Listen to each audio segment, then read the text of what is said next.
Praise the Lord. സ്നേഹമുള്ളവരെ, വിശുദ്ധ മത്തായിയുടെ സുവിശേഷം 7-ാം അധ്യായം 12-ാം തിരുവചനമാണ് ഇന്ന് വിചിന്തനത്തിനായി എടുത്തിരിക്കുന്നത്.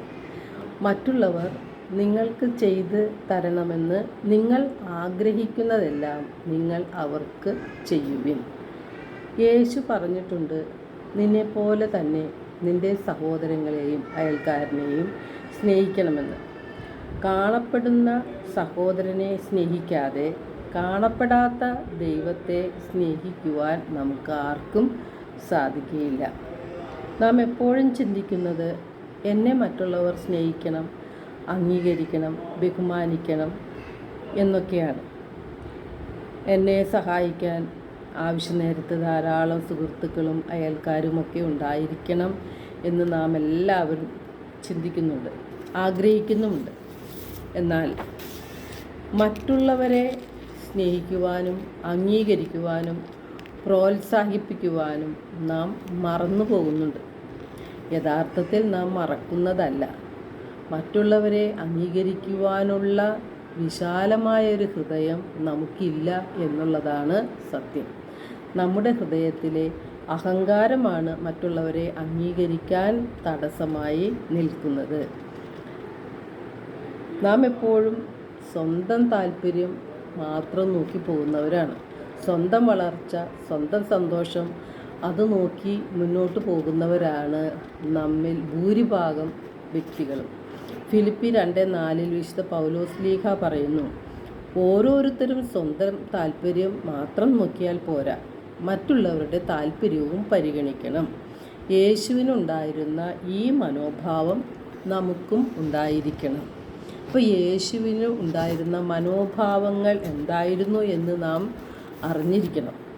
യേശു എല്ലാവരെയും സ്നേഹിച്ചു, എല്ലാവരെയും അംഗീകരിച്ചു, എല്ലാവരെയും പരിഗണിച്ചു, ആശ്വസിപ്പിച്ചു, സമാധാനം കൊടുത്തു. ഈ ഒരു മനോഭാവമാണ് നമുക്കും ജീവിതത്തിൽ എപ്പോഴും ഉണ്ടായിരിക്കേണ്ടത്. യേശു പറയുന്നു, മറ്റുള്ളവർ നിങ്ങൾക്ക് ചെയ്തു തരണമെന്ന് നിങ്ങൾ ആഗ്രഹിക്കുന്നതെല്ലാം നിങ്ങൾ അവർക്ക് ചെയ്യുവിൻ എന്ന്. തിന്മയുടെ സ്വാധീനം വർദ്ധിച്ചു വരുന്ന ഈ കാലഘട്ടത്തിൽ നാം സ്വാർത്ഥരും അഹങ്കാരികളും ആയി മാറാതെ പരസ്പരം സ്നേഹിക്കുന്നവരും സഹായിക്കുന്നവരും താങ്ങും തണലുമായി മാറേണ്ടവരാണ് നാം ഓരോരുത്തരും. നമ്മുടെ കുടുംബങ്ങളിൽ നിന്ന് തന്നെ ഈ മനോഭാവം ആരംഭിക്കണം. കുടുംബാംഗങ്ങളെ സ്നേഹിക്കുവാനും അംഗീകരിക്കുവാനും അവരെ പ്രോത്സാഹിപ്പിക്കുവാനും നാം മുന്നോട്ട് വരണം. നമ്മുടെ കുടുംബങ്ങളിൽ പലപ്പോഴും ഒരു ശ്മശാന അന്തരീക്ഷമാണ് കാണുന്നത്. ഒരിക്കലും പരസ്പരം സംസാരിക്കാത്ത കുടുംബങ്ങൾ ധാരാളമുണ്ട്. അംഗീകരിക്കാനോ സ്നേഹിക്കാനോ സഹായിക്കാനോ താല്പര്യം കാണിക്കാത്തവരുമുണ്ട്. ആദ്യമായി കൈപിടിച്ച് നടത്തിയവരെ മറന്നുപോകുന്ന ഒരു സമൂഹമാണ് ഇന്ന് നമ്മുടെ ഇടയിലുള്ളത്. ജീവിതത്തിൽ കൈപിടിക്കാൻ ഒരാളെ കിട്ടിയാൽ, ആളുകളെ കിട്ടിയാൽ, ആദ്യമായി കൈപിടിച്ച നടത്തിയ മാതാപിതാക്കളെ, പ്രത്യേകിച്ച് അമ്മയെ തള്ളി വേണ്ട എന്ന് വയ്ക്കുന്ന, അവഗണിക്കുന്ന ഒരു മനോഭാവം ഇന്ന് നമ്മുടെ കുടുംബങ്ങളിൽ ധാരാളം കാണുന്നുണ്ട്. പ്രായമായവരെ വേണ്ട എന്ന് വയ്ക്കുന്നു. അവർ ചെയ്ത നന്മകളെ മറന്നുപോകുന്നു.